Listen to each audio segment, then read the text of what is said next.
যেখানে আমরা অর্ডার করেছিলাম মাটন স্টেক, আমাদেরকে দিয়ে যাওয়া হলো বিফ স্টেক। অর্ডার প্লেটে রেখে চলে গেছে, আমরা ভাবছি এটা মাটন স্টেক, আমরা খেয়ে নিলাম।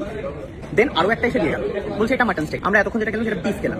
না মানে ভাই কতটা ট্যালাচোদা টাইপের মানুষ হলে তারপর সে বিফ আর মাটনের মধ্যে পার্থক্য বুঝতে পারে না। আপনি জানেন আমি ব্রাহ্মণ, আমি মাটন খেলাম, এটা মানে বিফ মাটন বলে বিফ খাইয়ে দিলেন।